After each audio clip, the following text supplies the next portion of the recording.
ತನುವು ನಿನ್ನದು ಮನವು ನಿನ್ನದು, ತನುವು ನಿನ್ನದು ಮನವು ನಿನ್ನದು, ಎನ್ನ ಜೀವನ ಘನವು ನಿನ್ನದು. ನಾನು ನಿನ್ನವನೆಂಬ ಹೆಮ್ಮೆಯ ಋಣವು ಮಾತ್ರವೇ ನನ್ನದು. ತನು ನಿನ್ನದು ಮನವು ನಿನ್ನದು.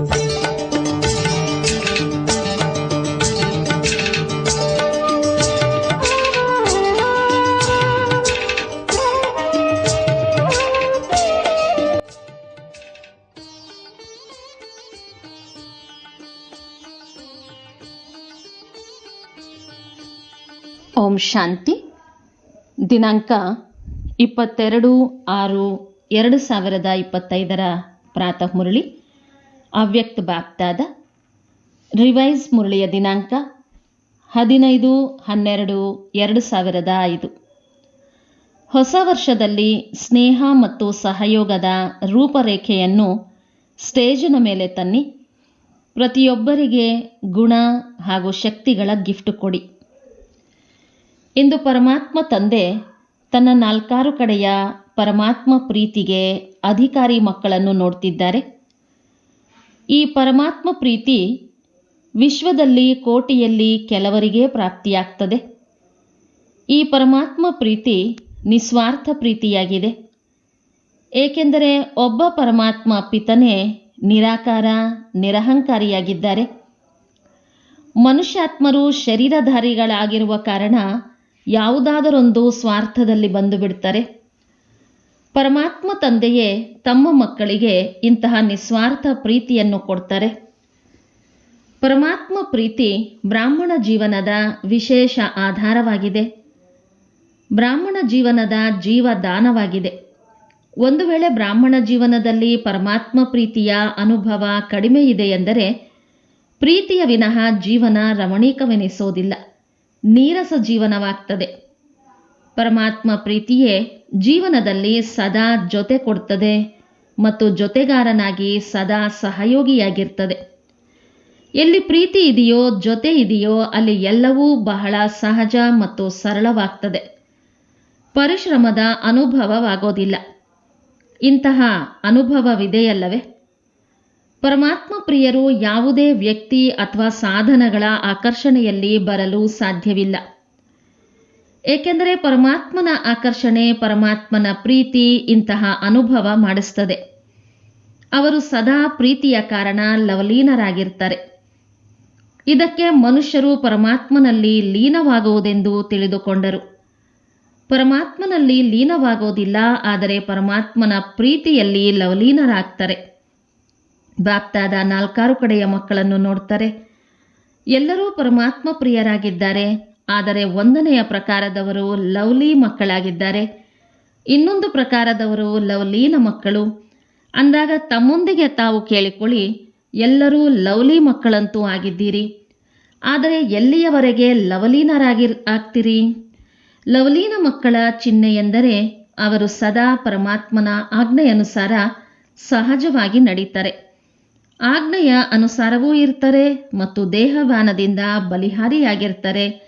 ಏಕೆಂದರೆ ಪ್ರೀತಿಯಲ್ಲಿ ಬಲಿಹಾರಿಯಾಗುವುದು ಪರಿಶ್ರಮವೆನಿಸೋದಿಲ್ಲ. ಎಲ್ಲದಕ್ಕಿಂತ ಮೊದಲ ಆಜ್ಞೆಯಾಗಿದೆ ಯೋಗಿ ಭವ, ಪವಿತ್ರ ಭವ. ತಂದೆಗೆ ಮಕ್ಕಳ ಜೊತೆ ಪ್ರೀತಿ ಇರುವ ಕಾರಣ ತಂದೆಗೆ ಮಕ್ಕಳ ಪರಿಶ್ರಮ ಪಡೋದನ್ನ ನೋಡಲು ಆಗೋದಿಲ್ಲ. ಏಕೆಂದರೆ ತಂದೆಗೆ ಗೊತ್ತಿದೆ, ಮಕ್ಕಳು 63 ಜನ್ಮಗಳಂತೂ ಬಹಳ ಪರಿಶ್ರಮ ಪಟ್ಟಿರಿ. ಈಗ ಈ ಅಲೌಕಿಕ ಜನ್ಮ ಪರಿಶ್ರಮದಿಂದ ಮುಕ್ತರಾಗಿ ಅತೀಂದ್ರಿಯ ಸುಖದ ಮೋಜನ್ನು ಆಚರಿಸುವಂತಹ ಜನ್ಮವಾಗಿದೆ. ಅಂದಾಗ ಮೋಜನ್ನು ಆಚರಿಸುತ್ತಿದ್ದೀರೋ ಅಥವಾ ಪರಿಶ್ರಮ ಪಡಬೇಕಾಗುತ್ತದೆಯೋ? ಪ್ರೀತಿಯಲ್ಲಿ ಆಜ್ಞೆಯನುಸಾರ ನಡೆಯುವುದು ಪರಿಶ್ರಮವೆನಿಸೋದಿಲ್ಲ. ಒಂದು ವೇಳೆ ಪರಿಶ್ರಮ ಪಡಬೇಕಾಗ್ತದೆ ಎಂದರೆ ಅರ್ಥ ಪ್ರೀತಿಯ ಪರ್ಸೆಂಟೇಜ್ ಕಡಿಮೆ ಇದೆ. ಎಲ್ಲಾದರೊಂದು ಕಡೆ ಪ್ರೀತಿಯಲ್ಲಿ ಯಾವುದಾದರೊಂದು ಲೀಕೇಜ್ ಇದೆ. 2 ಮಾತುಗಳ ಲೀಕೇಜ್ ಪರಿಶ್ರಮ ಪಡುವಂತೆ ಮಾಡ್ತದೆ. ಒಂದು ಹಳೆಯ ಪ್ರಪಂಚದ ಆಕರ್ಷಣೆ. ಪ್ರಪಂಚದಲ್ಲಿ ಸಂಬಂಧ, ಪದಾರ್ಥ ಎಲ್ಲವೂ ಬಂದು ಬಿಡುತ್ತದೆ. ಮತ್ತು ಇನ್ನೊಂದಾಗಿದೆ ಹಳೆಯ ಸಂಸ್ಕಾರದ ಆಕರ್ಷಣೆ. ಈ ಹಳೆಯ ಸಂಸ್ಕಾರ ಮತ್ತು ಹಳೆಯ ಪ್ರಪಂಚ ತನ್ನ ಕಡೆ ಆಕರ್ಷಿಸುತ್ತದೆ. ಆದ್ದರಿಂದ ಪರಮಾತ್ಮ ಪ್ರೀತಿಯಲ್ಲಿ ಪರ್ಸೆಂಟೇಜ್ ಆಗ್ತದೆ. ಪರಿಶೀಲನೆ ಮಾಡಿಕೊಳ್ಳಿ, ಇವೆರಡೂ ಲೀಕೇಜ್ನಿಂದ ಮುಕ್ತರಾಗಿದ್ದೀರಾ? ನೆನಪು ಮಾಡಿಕೊಳ್ಳಿ, ತಾವಾತ್ಮರ ಅನಾದಿ ಸಂಸ್ಕಾರ ಮತ್ತು ಆದಿ ಸಂಸ್ಕಾರ ಏನಾಗಿತ್ತು ಮತ್ತು ಈಗ ಅಂತ್ಯದ ಬ್ರಾಹ್ಮಣ ಜೀವನದ ಸಂಸ್ಕಾರ ಯಾವುದಾಗಿದೆ? ಅನಾದಿ, ಆದಿ ಮತ್ತು ಅಂತ್ಯದ ಸಂಸ್ಕಾರ ಶ್ರೇಷ್ಠ ಸಂಸ್ಕಾರವಾಗಿದೆ. ಈ ಹಳೆಯ ಸಂಸ್ಕಾರ ಮಧ್ಯಕಾಲದ ಸಂಸ್ಕಾರವಾಗಿದೆ. ಇದು ಅನಾದಿಯೂ ಅಲ್ಲ, ಆದಿಯೂ ಅಲ್ಲ, ಅಂತಿಮದ ಸಂಸ್ಕಾರವೂ ಅಲ್ಲ. ಆದರೆ ಎಲ್ಲರ ಲಕ್ಷ್ಯ ಏನಾಗಿದೆ? ಯಾವುದೇ ಮಕ್ಕಳನ್ನು ಕೇಳಿದರೂ ಸಹ ಒಂದೇ ಉತ್ತರ ಕೊಡ್ತಾರೆ, ತಂದೆಯ ಸಮಾನರಾಗುವ ಲಕ್ಷ್ಯವಿದೆ ಎಂದು.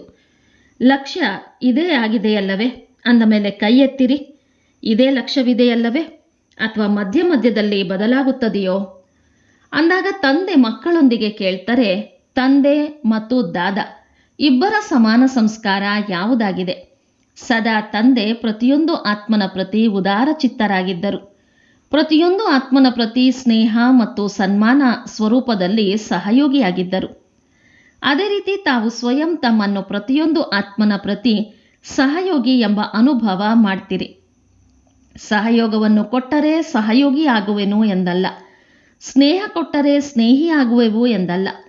ಹೇಗೆ ಬ್ರಹ್ಮ ತಂದೆ ಪ್ರತಿಯೊಬ್ಬ ಮಗುವಿನ ಪ್ರತಿ ಸಹಯೋಗಿಯಾದರು, ಸ್ನೇಹಿಯಾದರು, ಹಾಗೆಯೇ ಸದಾ ಸರ್ವರ ಸ್ನೇಹಿ ಮತ್ತು ಸಹಯೋಗಿಗಳಾಗಿ ಇದಕ್ಕೆ ಸಮಾನರಾಗುವುದು ಎಂದು ಹೇಳಲಾಗ್ತದೆ.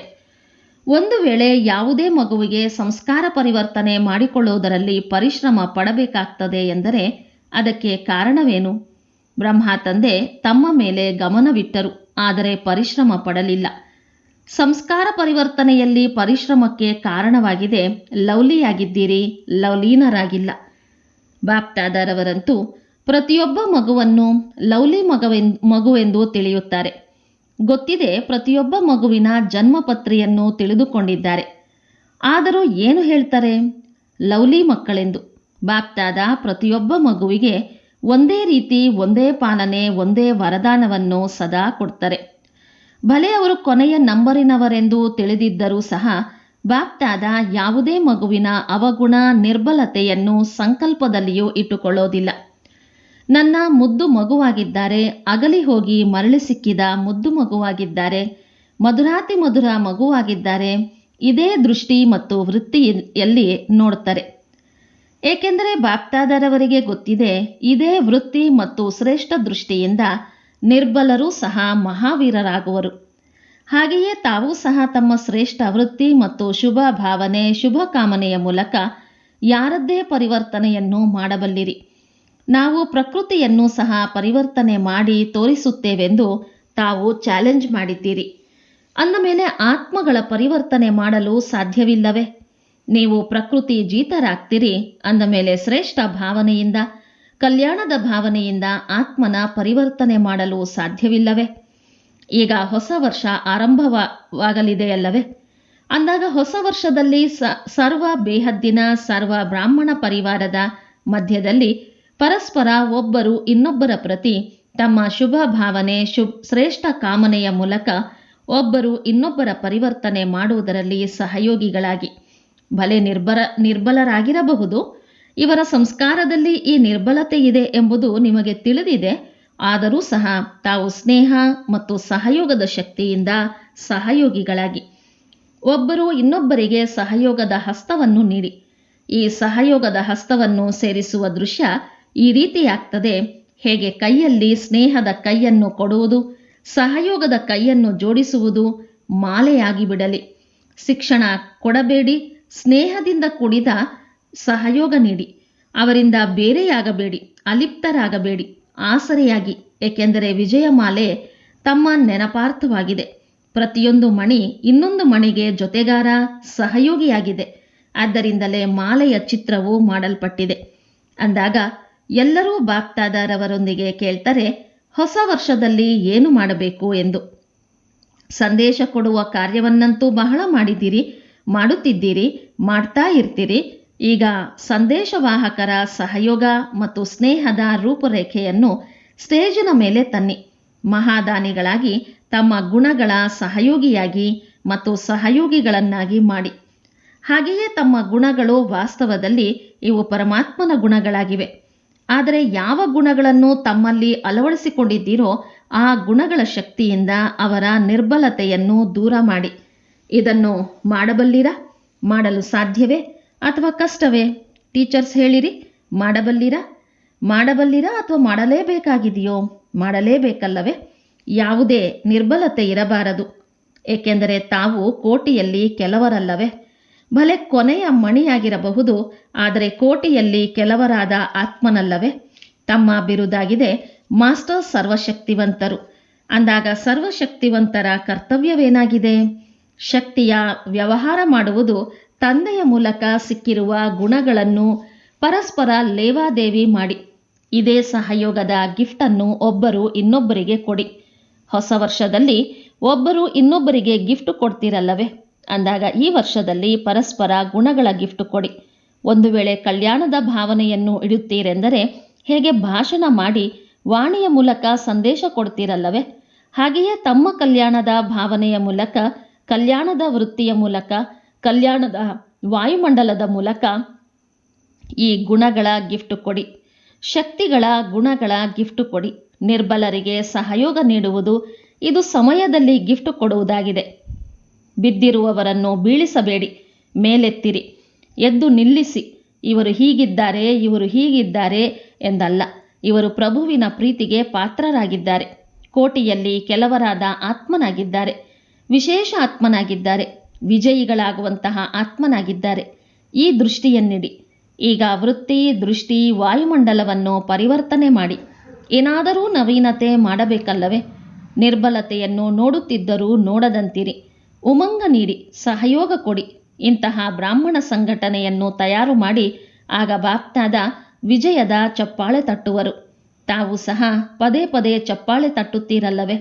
ಬಾಪ್ತಾದ ಶುಭಾಶಯಗಳು, ಆಶೀರ್ವಾದಗಳು, ವಂದನೆಗಳು ಇದರ ಚಪ್ಪಾಳೆಯನ್ನು ತಟ್ಟುವರು.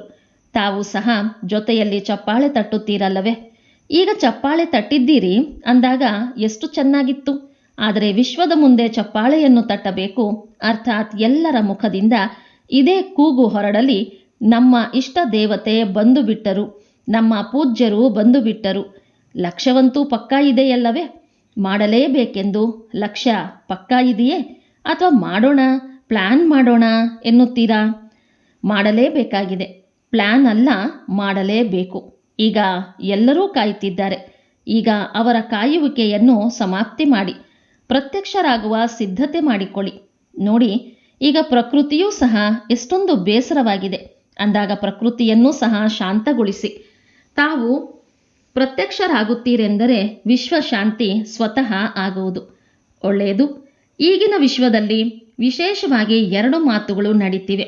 ಒಂದು ವ್ಯಾಯಾಮ, ಇನ್ನೊಂದು ಭೋಜನದ ಮೇಲೆ ಗಮನ. ಅಂದಾಗ ತಾವು ಸಹ ಈ 2 ಮಾತುಗಳನ್ನು ಮಾಡ್ತೀರಾ? ತಮ್ಮ ವ್ಯಾಯಾಮ ಯಾವುದಾಗಿದೆ? ಶಾರೀರಿಕ ವ್ಯಾಯಾಮವನ್ನಂತೂ ಎಲ್ಲರೂ ಮಾಡ್ತಾರೆ. ಮನಸ್ಸಿನ ವ್ಯಾಯಾಮ ಈಗೀಗ ಬ್ರಾಹ್ಮಣರಿಂದ ಫರಿಷ್ಠ ಮತ್ತು ಫರಿಷ್ಠೆಯಿಂದ ದೇವತಾ. ಈ ಮನಸ್ಸಿನ ವ್ಯಾಯಾಮದ ಅಭ್ಯಾಸವನ್ನು ಸದಾ ಮಾಡ್ತಾ ಇರಿ. ಮತ್ತು ಶುದ್ಧ ಭೋಜನ, ಮನಸ್ಸಿನ ಶುದ್ಧ ಸಂಕಲ್ಪಗಳು. ಒಂದು ವೇಳೆ ವ್ಯರ್ಥ ಸಂಕಲ್ಪ, ನಕಾರಾತ್ಮಕ ಸಂಕಲ್ಪಗಳು ನಡೆಯುತ್ತವೆ ಎಂದರೆ ಇವು ಮನಸ್ಸಿನ ಅಶುದ್ಧ ಭೋಜನವಾಗಿದೆ. ಅಂದಾಗ ಮನಸ್ಸಿನಲ್ಲಿ ಸದಾ ಶುದ್ಧ ಸಂಕಲ್ಪವಿರಲಿ. ಇವೆರಡನ್ನೂ ಮಾಡಲು ಬರುತ್ತದೆಯಲ್ಲವೇ? ಎಷ್ಟು ಸಮಯ ಬೇಕೋ ಅಷ್ಟು ಸಮಯ ಶುದ್ಧ ಸಂಕಲ್ಪ ಸ್ವರೂಪರಾಗಿ. ಒಳ್ಳೆಯದು. 4 ಕಡೆಯ ಪರಮಾತ್ಮ ಪ್ರೀತಿಗೆ ಅಧಿಕಾರಿ ವಿಶೇಷ ಆತ್ಮಗಳಿಗೆ ಸದಾ ಒಬ್ಬರು ಇನ್ನೊಬ್ಬರ ಸಹಯೋಗಿಗಳಾಗುವಂತಹ ತಂದೆಯ ಸ್ನೇಹಿ ಮತ್ತು ಸಹಯೋಗಿ ಆತ್ಮರಿಗೆ ಸದಾ ವಿಜಯಿಗಳಾಗಿದ್ದೇವೆ ಮತ್ತು ವಿಶ್ವದಲ್ಲಿ ವಿಜಯದ ಧ್ವಜವನ್ನು ಹಾರಿಸಬೇಕಾಗಿದೆ. ಈ ಲಕ್ಷ್ಯವನ್ನು ಪ್ರತ್ಯಕ್ಷದಲ್ಲಿ ತರುವಂತಹ ವಿಜಯಿ ಮಕ್ಕಳಿಗೆ ಸದಾ ಈ ಹಳೆಯ ಸಂಸ್ಕಾರ ಮತ್ತು ಪ್ರಪಂಚದ ಆಕರ್ಷಣೆಯಿಂದ ದೂರವಿರುವಂತಹ ತಂದೆಯ ಸಮಾನ ಮಕ್ಕಳಿಗೆ ಹೃದಯ ರಾಮ ತಂದೆಯ ಹೃದಯಪೂರ್ವಕ ನೆನಪು, ಪ್ರೀತಿ ಹಾಗೂ ನಮಸ್ತೆ. ನಾವೆಲ್ಲ ಆತ್ಮಿಕ ಮಕ್ಕಳ ಆತ್ಮಿಕ ತಂದೆಗೆ ನಮಸ್ತೆ, ನಮಸ್ತೆ, ನಮಸ್ತೆ. ದಾದಿಜಿಯವರೊಂದಿಗೆ ಬಹಳ ಚೆನ್ನಾಗಿ ಪಾತ್ರವನ್ನು ಅಭಿನಯಿಸುತ್ತಿದ್ದೀರಿ. ತಮ್ಮನ್ನು ನೋಡಿ ಎಲ್ಲರಿಗೆ ಫರಿಷ್ಠಾ ಜೀವನ ನೆನಪು ಬರ್ತದೆ. ನ್ಯಾರ ಮತ್ತು ಪ್ಯಾರ. ಗುಜರಾತಿನ ಮುಖ್ಯ 13 ಮಂದಿ ಸಹೋದರಿಯರೊಂದಿಗೆ. ಒಳ್ಳೊಳ್ಳೆಯ ಮಹಾವೀರರಿದ್ದೀರಿ. ಮಹಾವೀರರ ಕೆಲಸವಾಗಿದೆ ವಿಜಯಿಗಳಾಗಿ ವಿಜಯಿಗಳನ್ನಾಗಿ ಮಾಡುವುದು. ಅಂದಾಗ ಎಲ್ಲರೂ ಒಳ್ಳೆಯ ಸೇವೆ ಮಾಡುತ್ತಿದ್ದೀರಿ ಮತ್ತು ಮುಂದೆಯೂ ಸೇವೆಯಾಗ್ತಾ ಇರುವುದು. ಬಾಪ್ದಾದರವರಿಗೆ ಮಕ್ಕಳ ಉಮಂಗ ಉತ್ಸಾಹ ನೋಡಿ ಖುಷಿಯಾಗ್ತದೆ. ಬಾಪ್ದಾದರವರಿಗೂ ಸಹ ಎಲ್ಲ ಮಕ್ಕಳು ಆಶಾದೀಪಗಳಂತೆ ಕಾಣುತ್ತಿದ್ದೀರಿ. ಒಳ್ಳೆಯದು. ಸಂಘಟನೆ ಚೆನ್ನಾಗಿದೆ. ಒಬ್ಬೊಬ್ಬರ ವಿಶೇಷತೆ ಇದೆ. ಖುಷಿಯನ್ನು ಖುಷಿಯಿಂದ ಹಂಚುವರು. ಸರಳಾ ದೀದಿಯವರು ಕೇಳ್ತಿದ್ದಾರೆ, ದಾದೀಜಿಯವರು ಮಾಲೆಯಲ್ಲಿ ಯಾರನ್ನಿಟ್ಟಿದ್ದಾರೆ? ತಾವೇನು ತಿಳಿತೀರಿ? ನಾವಂತೂ ಇರ್ತೇವೆ ಅಲ್ಲವೇ ಎಂದು ತಿಳಿತೀರಾ? ಒಬ್ಬರು ಇನ್ನೊಬ್ಬರಿಗೆ ಸಹಾಯ ಕೊಡಿ, ಹಾಗೂ ಆಗ ಮತ್ತೇನೆಲ್ಲವೂ ಇದೆಯೋ ಅದು ಸಮಾಪ್ತಿಯಾಗುವುದು. ಎಲ್ಲರೂ ತಂದೆಯ ಸಮಾನರಾಗುವವರೇ ಆಗಿದ್ದೀರಿ. ತಿಳಿಸಿದೆವಲ್ಲವೇ, ಒಂದೊಂದು ಸೇವಾ ಕೇಂದ್ರದವರು ಕೊನೆ ಪಕ್ಷ ಒಬ್ಬ ವಾರಸುದಾರನನ್ನು ತಯಾರು ಮಾಡಿ. ಈ ವರ್ಷ ಅವರನ್ನು ಕರೆತನ್ನಿ. 21 ಮಂದಿ ವಾರಸುದಾರರನ್ನು ಕರೆದುಕೊಂಡು ಬನ್ನಿ. ಈಗ ಆರಂಭಿಸಿ. ಮೊದಲ ನಂಬರಿನಲ್ಲಿ ಬನ್ನಿ. ಹೌದು ಎನ್ನುತ್ತಿದ್ದಾರೆ. ವಾರಸುದಾರನ ಕ್ವಾಲಿಫಿಕೇಶನ್ ತಿಳಿದುಕೊಂಡಿದ್ದೀರಲ್ಲವೇ? ಇವರೆಲ್ಲರನ್ನೂ ತಂದೆಯವರನ್ನಾಗಿಯೇ ಮಾಡುತ್ತೀರಲ್ಲವೇ, ತನ್ನವರನ್ನಾಗಿ ಅಲ್ಲ. ಒಳ್ಳೆಯದು. ಗುಜರಾತಿನದ್ದೇ ಸೇವೆಯಾಗಿದೆ. ಗುಜರಾತಿನವರೇ ಮಿಲನ ಮಾಡಲು ಬಂದಿದ್ದಾರೆ. ಗುಜರಾತಿನವರು ಯಾರೆಲ್ಲರೂ ಇದ್ದೀರೋ, ಬಂದಿದ್ದೀರೋ ಅಥವಾ ಸೇವೆಗಾಗಿ ಬಂದಿದ್ದೀರೋ ಎಲ್ಲರೂ ಕೈ ಎತ್ತಿ. ಬಹಳ ಮಂದಿ ಇದ್ದಾರೆ. ಬಹಳ ಒಳ್ಳೆಯದು. ಒಳ್ಳೆಯ ಅವಕಾಶ ತೆಗೆದುಕೊಂಡಿದ್ದೀರಿ. ಬಾಪ್ದಾದ ಗುಜರಾತಿಗೆ ಹೇಳ್ತಾರೆ, ಸಿಂಧಿ ಭಾಷೆಯಲ್ಲಿ ಒಂದು ಗಾದೆ ಇದೆ, ಜೋ ಚುಲ್ ಪರ್ ಹೇ ವೋ ದಿಲ್ ಪರ್ ಹೇ. ಯಾರು ಸಮೀಪ ಇರುವರೋ ಅವರು ಹೃದಯದಲ್ಲಿರುವರು. ಅಂದಾಗ ಎಲ್ಲದಕ್ಕಿಂತ ಸಮೀಪ ಗುಜರಾತ್ ಇದೆ. ಯಾರು ಸಮೀಪ ಇರುತ್ತಾರೆಯೋ ಅವರಿಗೆ ಬಹಳ ಕೊನೆಯಲ್ಲಿದ್ದಾರೆ. ಅಂದರೆ ಕರೆದ ತಕ್ಷಣ ಬಂದು ಬಿಡುವರು ಎಂದು ಹೇಳ್ತಾರೆ. ಅಂದಾಗ ಗುಜರಾತಿನವರು ಈ ರೀತಿ ಎವರೆಡಿ ಇದ್ದೀರಲ್ಲವೇ? ಯಾವಾಗ ಕರೆದರೂ ಸಹ ಬಂದು ಬಿಡ್ತೀರಿ, ಬರ್ತಿರಲ್ಲವೇ? ಪರಿವಾರವನ್ನು ನೋಡ್ತಿರೋ ಅಥವಾ ಬಂದು ಬಿಡುವಿರೋ? ಎವರೆಡಿಯಾಗಿದ್ದೀರಿ. ಒಳ್ಳೆಯದು. ಸಾಕಾರ ಬ್ರಹ್ಮ ತಂದೆಯ ಪ್ರೇರಣೆಯಿಂದ ಗುಜರಾತ್ ಸ್ಥಾಪನೆಯಾಗಿದೆ. ಗುಜರಾತಿನವರು ಗುಜರಾತಿಗೆ ನಿಮಂತ್ರಣ ಕೊಡಲಿಲ್ಲ. ಬ್ರಹ್ಮ ತಂದೆಯೇ ಗುಜರಾತಿನಲ್ಲಿ ಸೇವೆ ಮಾಡಿದ್ದಾರೆ. ಅಂದಾಗ ಗುಜರಾತಿನ ಮೇಲೆ ವಿಶೇಷವಾಗಿ ಬ್ರಹ್ಮ ತಂದೆಯ ದೃಷ್ಟಿ ಬಿದ್ದಿದೆ ಮತ್ತು ಗುಜರಾತಿನವರು ಪುರುಷಾರ್ಥವನ್ನೂ ಮಾಡಿದ್ದೀರಿ. ಸೇವಾ ಕೇಂದ್ರಗಳನ್ನೂ ತೆರೆದಿದ್ದೀರಿ. ಎಷ್ಟು ಸೇವಾ ಕೇಂದ್ರಗಳಿವೆ? 100 ಸೇವಾ ಕೇಂದ್ರಗಳು, ಉಪಸೇವಾ ಕೇಂದ್ರಗಳಿವೆ ಮತ್ತು 3000 ಗೀತಾಪಾಠ ಶಾಲೆಗಳಿವೆ. ಒಳ್ಳೆಯದು. ಎಲ್ಲದಕ್ಕಿಂತ ಹೆಚ್ಚು ಸೇವಾ ಕೇಂದ್ರಗಳು ಯಾವ ಝೋನ್ನದ್ದಾಗಿದೆ? ಬಾಂಬೆ, ಮಹಾರಾಷ್ಟ್ರ. ಒಳ್ಳೆಯದು. ಮಹಾರಾಷ್ಟ್ರದವರು ಬಂದಿದ್ದೀರಾ? ಎಂದು ಬಂದಿಲ್ಲ. ಎಲ್ಲದಕ್ಕಿಂತ ಹೆಚ್ಚು ಸೇವಾ ಕೇಂದ್ರಗಳು ಮಹಾರಾಷ್ಟ್ರದ್ದಾಗಿದೆ. ಗುಜರಾತಿನವರು ಸೇವೆಯನ್ನಂತೂ ಚೆನ್ನಾಗಿ ಮಾಡ್ತಿದ್ದೀರಿ. ಗುಜರಾತಿನ ವಿಸ್ತಾರವಂತೂ ಚೆನ್ನಾಗಿದೆ. ಈಗ ಏನು ಮಾಡಬೇಕಾಗಿದೆ? ವಿಸ್ತಾರವೂ ಇದೆ, ಚೆನ್ನಾಗಿ ವಿಸ್ತಾರ ಮಾಡಿದ್ದೀರಿ. ಈಗ ಗುಜರಾತಿನವರು ನಂಬರ್ 1 ವಾರಸುದಾರರನ್ನು ತಯಾರು ಮಾಡಿ. ಕೊನೆ ಪಕ್ಷ ಯಾವ ದೊಡ್ಡ ಸೇವಾ ಕೇಂದ್ರಗಳಿವೆಯೋ, ಯಾರು ಹಳೆಯ ವಾರಸುದಾರರಿದ್ದೀರೋ ಅವರಂತೂ ಅವಶ್ಯವಾಗಿ ಇದ್ದೀರಿ. ಆದರೆ ಹೊಸ ವಾರಸುದಾರರನ್ನು ತಯಾರು ಮಾಡಿ. ಒಬ್ಬೊಬ್ಬರನ್ನಾದರೂ ತಯಾರು ಮಾಡಿ. ಏಕೆಂದರೆ ಯಾರು ವಾರಸುದಾರರಾಗುವರೋ ಅವರೇ ಮಾಲೆಯ ಮಣಿಯಾಗ್ತಾರೆ. ಅಂದಾಗ ಮಾಲೆಯನ್ನು ತಯಾರು ಮಾಡಬೇಕಲ್ಲವೇ? 16,108ರ ಮಾಲೆ ತಯಾರಾಗಿದೆ.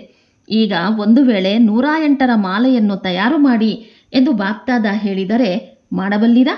ಸಾಧ್ಯವೇ? ದಾದಿಯರು ಹೇಳಿ. 108ರ ಮಾಲೆ ತಯಾರಾಗಿದೆಯೇ? 108ರ ಮಾಲೆ ತಯಾರಾಗಿಬಿಟ್ಟಿದೆಯೇ? ಒಳ್ಳೆಯದು. ಬರೆದು ತೋರಿಸಿ. ತಯಾರಾಗಿದ್ದರೆ ಬಹಳ ಒಳ್ಳೆಯದು. ಅಭಿನಂದನೆಗಳು. 16,000ದ ಮಾಲೆ ಅರ್ಧವಾದರೂ ತಯಾರಾಗಿದೆಯೇ? ಒಳ್ಳೆಯದಲ್ಲವೇ? ನೋಡಿ, ಗುಪ್ತ ರೂಪದಲ್ಲಿ ಆಗಿದೆ ಮತ್ತು ತಮ್ಮ ದಾದಿಯವರು ಹೇಳಿದ್ದಾರೆ. ಒಳ್ಳೆಯದು. ಈಗ ತಮ್ಮೊಂದಿಗೆ ಎಲ್ಲರೂ ಕೇಳ್ತಾರೆ, ಮಾಲೆಯಲ್ಲಿ ನನ್ನ ಹೆಸರಿದೆಯೇ ಎಂದು. ಒಳ್ಳೆಯದು. ಇಂತಹ ಶುಭ ಭಾವನೆ, ಶುಭ ಭರವಸೆಯೇ ತಯಾರು ಮಾಡಿಸ್ತದೆ. ಈಗ ಎಲ್ಲರೂ ಕೇಳಿದ್ದೀರಲ್ಲವೇ? ತಮ್ಮನ್ನು ಪರಿಶೀಲನೆ ಮಾಡಿಕೊಳ್ಳಿ. ನಾನು ಆ ಮಾಲೆಯಲ್ಲಿ ಎವರೆಡಿಯಾಗಿದ್ದೇನೆಯೇ? ಒಳ್ಳೆಯದು. ಮತ್ತೇನು ಮಾಡಬೇಕಾಗಿದೆ? CAD group. ಒಳ್ಳೆಯದು. ಸಂದೇಶವನ್ನು ಹರಡುವ ಈ ಸಾಧನ ಬಹಳ ಚೆನ್ನಾಗಿದೆ. ಏಕೆಂದರೆ ಪ್ರತ್ಯಕ್ಷ ಪ್ರಮಾಣವನ್ನು ನೋಡ್ತಾರಲ್ಲವೇ? ಮತ್ತು ಖರ್ಚಿಲ್ಲದೆ ರಾಜಯೋಗದ ಮೂಲಕ ಗುಣ ಹೊಂದುವುದು ಎಲ್ಲರಿಗೆ ಬಹಳ ಇಷ್ಟವಾಗ್ತದೆ. ಇನ್ನೂ ಇದನ್ನು ನಿಧಾನವಾಗಿ ವೃದ್ಧಿ ಮಾಡ್ತಾ ಹೋಗಿ. ತಿಳಿಸುತ್ತಿದ್ದೀರಿ, ಮಾಡುತ್ತಿದ್ದೀರಿ ಮತ್ತು ಸಫಲತೆ ಸಿಗುವುದು, ಇನ್ನೂ ಸಿಗ್ತಾ ಇರುವುದು. ಬಾಕಿ ಬಾಪ್ತಾದ ಈ ಕಾರ್ಯಕ್ಕಾಗಿ ನಿಮಿತ್ತರಾದವರಿಗೆ ಶುಭಾಶಯಗಳನ್ನು ತಿಳಿಸುತ್ತಿದ್ದೇವೆ. ಇದು ಸರ್ಕಾರದವರಿಗೂ ತಲುಪುತ್ತಿದೆ. ಇನ್ನೂ ಹರಡುತ್ತಾ ಹೋಗುತ್ತೀರೆಂದರೆ ಈ ಧ್ಯಾನದ ಮಹತ್ವತೆ ಹೆಚ್ಚಾಗುವುದು. ಬಾಕಿ ಬಾಪ್ತಾದರವರಿಗೆ ಈ ವಿಧಾನ ಇಷ್ಟವಾಗಿದೆ. ಒಳ್ಳೆಯದು. ವರದಾನ: ಮನಸ್ಸಿನ ಮೌನದಿಂದ ಸೇವೆಯ ಹೊಸ ಅನ್ವೇಷಣೆಯನ್ನು ಮಾಡುವಂತಹ ಸಿದ್ಧಿ ಸ್ವರೂಪ ಭವ. ಮೊದಮೊದಲು ಆರಂಭದ ಸಮಯದಲ್ಲಿ ಯಾವ ರೀತಿ ಮೌನ ವ್ರತವನ್ನಿಟ್ಟಿದ್ದೀರಿ, ಆಗೆಲ್ಲರೂ ಫ್ರೀ ಆಗಿದ್ದಿರಿ, ಸಮಯದ ಉಳಿತಾಯವಾಗುತ್ತಿತ್ತು. ಅದೇ ರೀತಿ ಈಗಲೂ ಮನಸ್ಸಿನ ಮೌನವನ್ನಿಡಿ. ಹೀಗೆ ಮಾಡೋದರಿಂದ ಮನಸ್ಸಿನಲ್ಲಿ ವ್ಯರ್ಥ ಸಂಕಲ್ಪಗಳು ಬರಲೇಬಾರದು. ಹೇಗೆ ಮೌನದಲ್ಲಿ ಮುಖದಿಂದ ಧ್ವನಿಯೇ ಹೊರಡೋದಿಲ್ಲ, ಹಾಗೆಯೇ ವ್ಯರ್ಥ ಸಂಕಲ್ಪವೂ ಬರಬಾರದು. ಇದು ಮನಸ್ಸಿನ ಮೌನವಾಗಿದೆ. ಇದರಿಂದ ಸಮಯ ಉಳಿತಾಯವಾಗ್ತದೆ. ಈ ಮನಸ್ಸಿನ ಮೌನದಿಂದ ಸೇವೆಯ ಹೊಸ ಅನ್ವೇಷಣೆ ಹೊರಬರ್ತದೆ. ಅದರಿಂದ ಸಾಧನೆ ಕಡಿಮೆ ಮತ್ತು ಸಿದ್ಧಿ ಹೆಚ್ಚಿನದ್ದಾಗಿ ಪ್ರಾಪ್ತಿಯಾಗ್ತದೆ. ಹೇಗೆ ವಿಜ್ಞಾನದ ಸಾಧನಗಳು ಸೆಕೆಂಡಿನಲ್ಲಿಯೇ ವಿಧಿಯನ್ನು ಪ್ರಾಪ್ತಿ ಮಾಡಿಸುತ್ತದೆಯೋ, ಹಾಗೆಯೇ ಈ ಸೈಲೆನ್ಸಿನ ಸಾಧನದ ಮೂಲಕ ಸೆಕೆಂಡಿನಲ್ಲಿಯೇ ವಿಧಿಯ ಪ್ರಾಪ್ತಿಯಾಗುವುದು. ಸುವಾಕ್ಯ: ಸ್ವಯಂ ಯಾರು ಸಮರ್ಪಿತ ಸ್ಥಿತಿಯಲ್ಲಿರುತ್ತಾರೆಯೋ ಅವರ ಮುಂದೆ ಸರ್ವರ ಸಹಯೋಗವು ಸಮರ್ಪಿತವಾಗ್ತದೆ. ಅವ್ಯಕ್ತ ಸೂಚನೆ: ಆತ್ಮಿಕ ಸ್ಥಿತಿಯಲ್ಲಿರುವಂತಹ ಅಭ್ಯಾಸ ಮಾಡಿ ಅಂತರ್ಮುಖಿಯಾಗಿರಿ. ಅನೇಕ ಪ್ರಕಾರದ ವ್ಯಕ್ತಿ ವೈಭವ ಅಥವಾ ಅನೇಕ ಪ್ರಕಾರದ ವಸ್ತುಗಳ ಸಂಪರ್ಕದಲ್ಲಿ ಬರುತ್ತಾ ಆತ್ಮಿಕ ಭಾವ ಮತ್ತು ಅನಾಸಕ್ತ ಭಾವ ಧಾರಣೆ ಮಾಡಿ. ಈ ವೈಭವ ಹಾಗೂ ವಸ್ತುಗಳು ಅನಾಸಕ್ತರ ಮುಂದೆ ದಾಸಿಯ ರೂಪದಲ್ಲಿ ಇರ್ತದೆ, ಹಾಗೂ ಆಸಕ್ತ ಭಾವದವರ ಮುಂದೆ ಅಯಸ್ಕಾಂತದ ತರಹ ಸಿಲುಕಿ ಹಾಕಿಕೊಂಡಿರುವಂತೆ ಇರ್ತದೆ. ಒಳ್ಳೆಯದು. ಓಂ ಶಾಂತಿ.